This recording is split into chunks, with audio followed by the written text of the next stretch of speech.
આજે આપણે બટેટા, ટમેટા, રીંગણા અને વટાણાનું શાક બનાવીશું. તો તે માટે આપણે બટેટા છે તેની સાલ ઉખેડી અને સમારી લઈશું. ટમેટાને પણ સમારી લઈશું. રીંગણાને પણ સમારી લઈશું. વટાણા છે તે મેં ફોલીને તૈયાર કરી રાખ્યા છે. હવે આપણે રીંગણા અને બટેટા છે તે સમારી લીધા છે. તે આપણે પાણીમાં રાખ્યા છે તે જેથી કાળા ન પડે. ટમેટા પણ સમારી લીધા છે. હવે આપણે વઘારી લઈશું. હવે આપણે શાક વઘારવા માટે તેલ છે તે ગરમ કરવા મૂકીશું.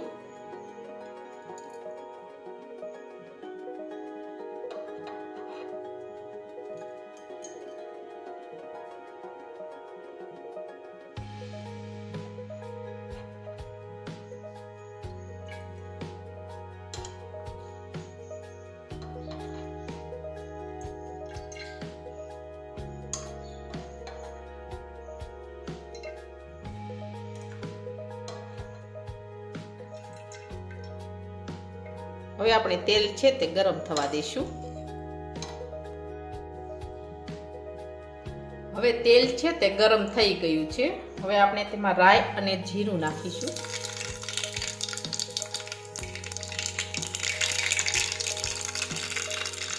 સમારેલા ટમેટા સમારેલા રીંગણા બટેટા નાખીશું.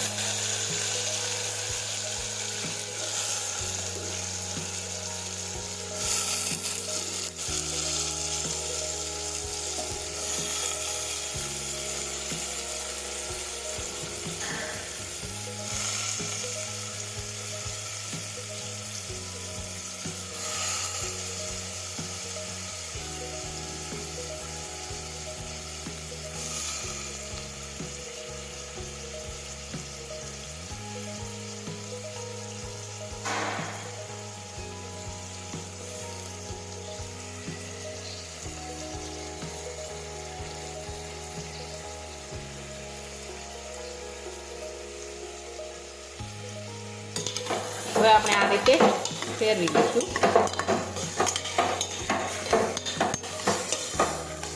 હવે આપણે બધા મસાલા છે તે નાખી દઈશું.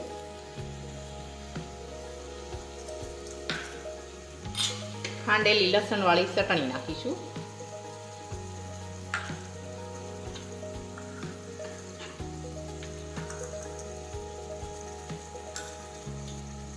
હળદર નાખીશું.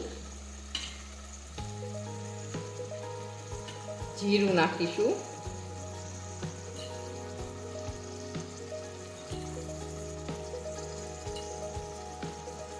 હવે આપણે બધા મસાલા છે તે મિક્સ કરી દઈશું.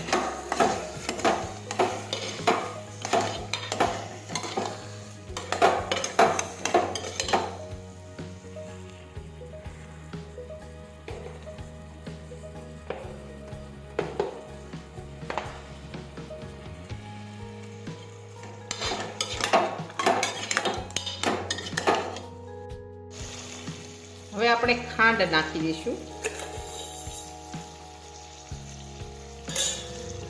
મીઠું નાખીશું.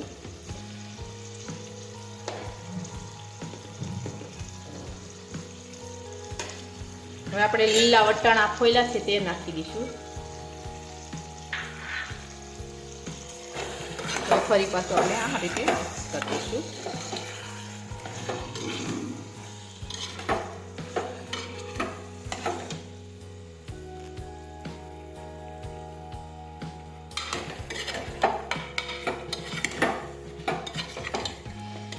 હવે આપણે પાણી નાખીશું.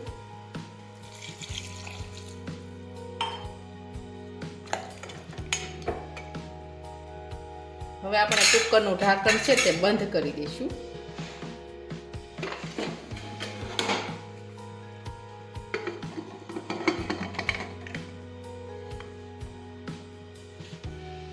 હવે આપણે સડવા દઈશું.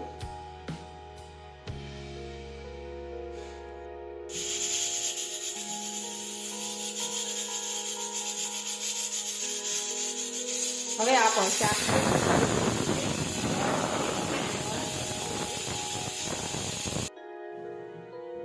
હવે આપણું શાક છે તે એકદમ સરસ સડી ગયું છે. હવે આપણું રીંગણા, બટેટા, ટમેટા, વટાણાનું શાક છે તે એકદમ સરસ બનીને તૈયાર થઈ ગયું છે. અને અમારો આ વિડીયો ગમે તો મારી JK કુકિંગ્સ એન્ડ હેન્ડવર્ક ચેનલને લાઈક કરો, શેર કરો અને સબસ્ક્રાઈબ કરો.